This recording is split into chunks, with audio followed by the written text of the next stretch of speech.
c'est tous les jours de manche. Salut Arnaud. Bonjour, et on va rester dans le thème. Et moi, je voudrais faire un grand bravo aux Bretons, car Brest s'est qualifié pour la suite de la Ligue des Champions après une magnifique branlée 3-0 contre le Real de Madrid que les Bretons accueillaient au stade de Guingamp. C'est-à-dire les stars du Real, elles ont dû halluciner. Elles ont débarqué en pleine Cambrousse bretonne, c'était les visiteurs. Ils ont découvert les supporters de Brest au bistrot, devant les robinets de la tireuse à bière. C'est des débiles! Ils sont même pas capables de fermer les robinets! Ou aux toilettes. Bateau dans la cuvette des chiottes!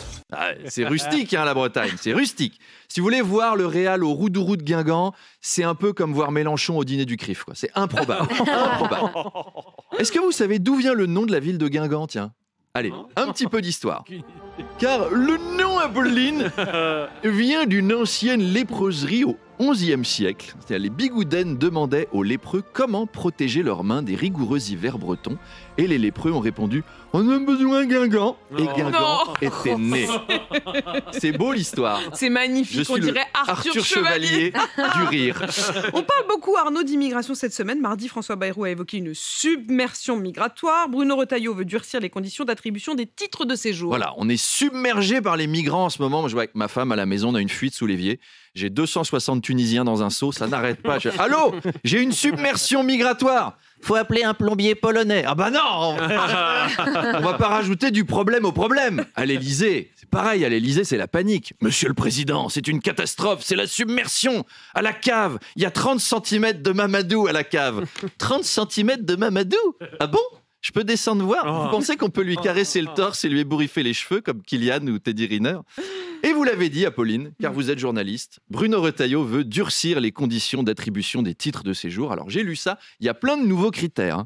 Il faut une durée de présence d'au moins 7 ans sur le territoire, la maîtrise parfaite du français, faire des tests de grammaire, escalader un immeuble en flammes à main nue, jongler sur un monocycle, réciter la vie de Jeanne d'Arc en alexandrin dans une émission de Christine Kelly. Enfin, c'est bon courage, Mokhtar. On va t'accrocher.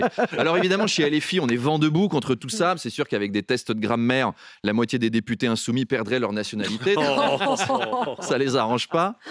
Mais le RN n'est toujours pas satisfait. Ils ont qualifié Bruno Retailleau de faux dur avec cette histoire. Marine Le Pen a 2 doigts de lâcher Retailleau tapette, gauchiste. Qu'est-ce qu'il leur faut maintenant ?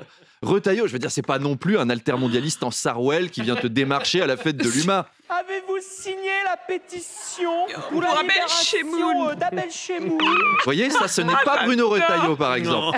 Alors, c'est quoi un vrai dur pour le RN ? Qu'est-ce qu'il leur faut ? Faut qu'on arrête les reconduites à la frontière en Airbus commercial, c'est ça ? Ils veulent passer en Canadair au-dessus de la Seine-Saint-Denis pour ramasser tout le monde et faire des largages au-dessus de Bamako ? Est-ce qu'on peut avoir un peu d'humanité ou c'est comment dans ce pays ? Ah, Jean-Marc Morandini a été condamné en appel.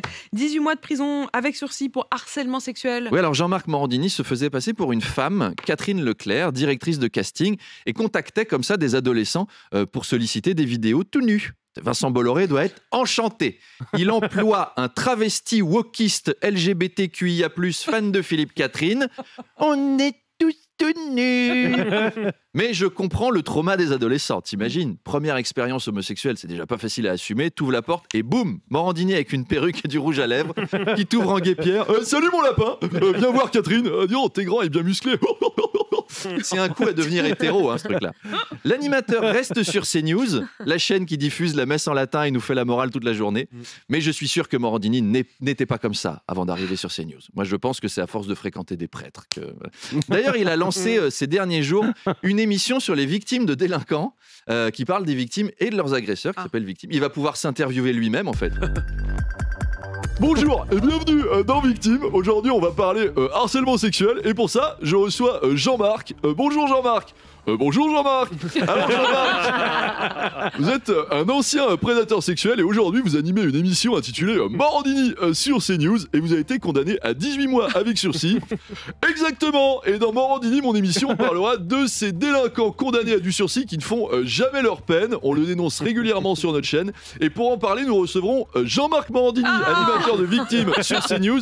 Ah bon, je reviens tout à l'heure. Mais oui Jean-Marc. Oh super Jean-Marc. Eh ben ouais Jean-Marc. Allez, on se fout à poil. Allez, c'est la fête.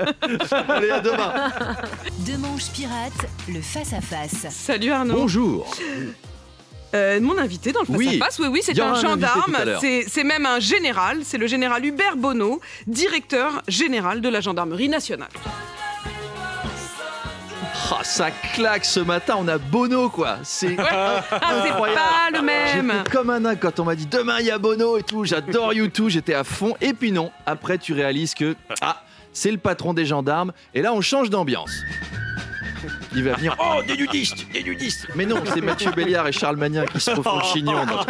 Bref, Hubert vient nous voir. Alors Charles Magnin et Arthur Chevalier le connaissent déjà. Car Charles s'est fait arrêter l'été dernier sur l'autoroute A15 et il lui a dit « T'énerve pas, cousin !» Et à côté de lui, l'amateur d'histoire Arthur Chevalier. « Ah, vous êtes le cousin Hubert, un noble cousin Hubert !» Cousin Hubert vient nous voir parce qu'il a adressé une lettre à ses troupes en début d'année disant « Depuis l'invasion russe en Ukraine, la possibilité d'un conflit armé et d'une agression sur notre territoire doit être sérieusement envisagée. » Ces équipes, elles attendaient une carte de vœux de bonne année. Et bing, Happy New Year, la Russie va nous envahir.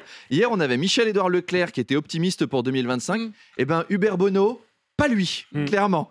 Donc voilà, depuis, les gendarmes se tiennent prêts à arrêter les chars russes.